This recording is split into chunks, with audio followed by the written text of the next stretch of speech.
வணக்கம் யாதுமாகி. ஆற்றுல போட்டாலும் அளந்து போடுன்னு சொல்லுவாங்கள்ல, கேள்விப்பட்டிருக்கிறோம். ஆற்றுல போட்டாலும் அப்படின்னா என்ன அர்த்தம்? ஆற்றுல போட்டால் திரும்ப வராதுன்னு அர்த்தமா? ஆற்றுல போட்டாலும் அளந்து போடு. இந்த ஆற்றுல போடுறது அப்படிங்கிற ஒரு விஷயத்தில் நாம் ரொம்ப தவறு பண்ணிகிட்டே இருக்கோம். நானும் தினம் தினம் ஒரு ஆற்றங்கரையை தாண்டி போகும்போது பார்க்குறேன், யாராவது அந்த ஒரு பழைய சாக்கு கேரி பேக் ஏதாவது எடுத்துகிட்டு வராங்க. அதில் நிறைய காஞ்ச பூ மாலைகள்லாம் இருக்குது, அப்படியே ஆற்றுல போடுறாங்க. அது ஏன் அப்படி அதெல்லாம் ஆற்றுல போடணும்? அது அப்படின்னா இது என்ன நினைக்கிறாங்கன்னா, அந்த சாமிக்கு சாத்தின பூக்கள் மாலைகள் எல்லாமே அது புனிதமானது அப்படின்னும், அது புனிதமானதை குப்பையில் போட்டால் அது புனிதம் கெட்டு போயிடும், அல்லது யார் காலடியாவது அது மேலே காலில் மிதிச்சிட மாதிரி இருந்தாலும் அது குற்றமாயிரும் அப்படிங்கிற ஒரு பயம்.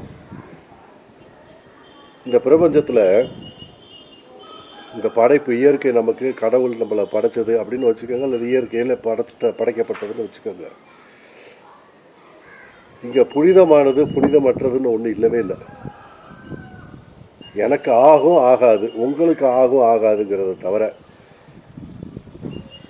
இது புனிதமானது, இதை இப்படி தான் வச்சுக்கிறணும் அப்படிங்கிறது இல்லை என்னோட அனுபவத்தில். நீங்களும் அதை சிந்தனை பண்ணி பாருங்கள், ஒருவேளை உங்களுக்கும் அது புரியும். இறந்தவங்களோட உடைகள், அவங்க ஜாதகம், அதெல்லாத்தையும் என்ன செய்யுது அப்படின்னா ஆற்றுல போடு. நம்ம நாட்டில் தான் நீர்நிலைகளை, குறிப்பாக ஆறுகளை பெண் பெயர் வச்சு அதை தாயாவும் தெய்வமாகவும் வணங்கக்கூடிய நாடு நம்ம நாடு. ஆனால் நம்ம தான் என்ன செய்கிறோம்னா, எல்லா கழிவுகளையுமே ஆற்றுல கலக்கிறோம். இதில் கழிவுகளை கலக்கிறது ஒரு பக்கம், அது நிறையா நடக்குது. அதில் இன்னொரு பக்கமாக இந்த வீட்டில் இருக்கக்கூடிய இறந்தவங்க பொருள், அல்லது சில பேர் என்ன செய்கிறாங்கன்னா, சாமி படங்களவே கொண்டு போய் ஆற்றுல போடுறாங்க.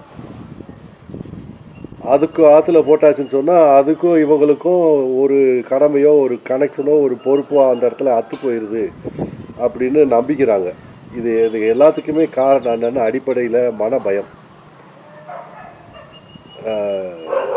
நமக்கு எதுவும் ஆயிடக்கூடாது, யாருக்கு எது வேணாலும் ஆகிட்டு போகுது, நமக்கு எதுவும் ஆயிடக்கூடாது அப்படிங்கிற மனப்பான்மை இந்த ஆற்றுல போடுறது. தயவு செஞ்சு ஆற்றுல போடாதீங்க. இந்த கழிப்பு கழிச்சு போடுறதையும் ஆற்றுல போடுறது, இதெல்லாம் ஆறை புனிதமாக நினைக்கிறோம், அது நம்ம தாயாக நினைக்கிறோம், அது தெய்வமாக நினைக்கிறோம்னா அம்மா தலையில் குப்பை போடுவோம்.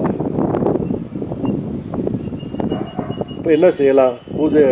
பூஜை அறையிலேருந்து ஒரு வாரம் அல்லது 2 வாரத்துக்கான காஞ்ச பூக்கெல்லாம் எடுத்து வச்சது எல்லாத்தையும் ஒரு பையில் எடுத்து வைங்க.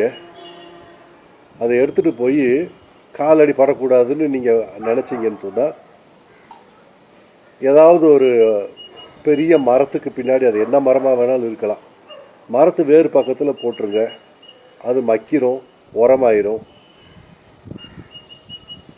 அதுதானே சரியான முறை.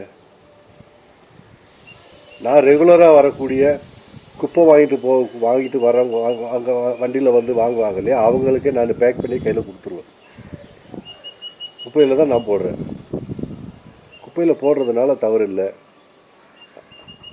அது புனிதமற்றது அப்படிங்கிறது ஒன்றும் இல்லை. நம்மளோட பயம்தான் அது. ஆற்றுல விட்டுட்டோம் அப்படின்னா நமக்கும் அதுக்குமான எல்லா உறவுகளும் நமக்கு புரிஞ்சு போச்சுன்னு நினைக்கிறோம். அப்போ தான் ரொம்ப கர்ம பந்தத்துக்கு வந்துடுறோம். கர்மம் அப்போ தான் நமக்கு கூடுது. வெளிநாடுகளில் இந்த அவங்க ஆறை ஒரு ஆறுன்னா ஆறாக தான் பார்க்குறாங்க, ரிவர், அவ்வளோதான். அந்த தண்ணியில் அவங்க நம்ம போய் தொடக்கூட முடியாது, தொட்டால் பனிஷ்மெண்ட்டு. ஆற்றங்கரையில் உட்காந்து நம்ம எதுவும் செய்ய முடியாது. ஆற்றங்கரையில் உட்காந்து நம்ம ஏதாவது பண்ணிவிட்டு அங்கே அந்த குப்பையை அங்கே போட முடியாது. அது இந்த குச்சனூர் மாதிரி ஊர்களெலாம் போய் பார்த்தோன்னு சொன்னால், அந்த வாய்க்காலில் விவசாயத்துக்கு போகக்கூடிய வாய்க்காலை கொண்டு வர்றதுக்கு, ஆறை கொண்டு வர்றதுக்கு எவ்வளோ பாடு. துணியை கழட்டி அப்படியே போட்டுட்டு குளிச்சுட்டு வந்தால் அவங்க கர்மாவெல்லாம் சனி பகவான் வாங்கிக்க போகிறாராமா? அப்படி இல்லை. அதனால் மாற்றுங்க. புனிதமானது புனிதமற்றதுங்கிறது அவங்க மனசில் தான். அப்படி ஒன்று இயல்பில் என் அனுபவத்தில் இல்லை. என்னை கேட்டால் எல்லாமே இங்கே புனிதமானது தான். புனிதமற்றதுன்னு ஒன்றுமே இல்லை. நன்றி, வணக்கம்.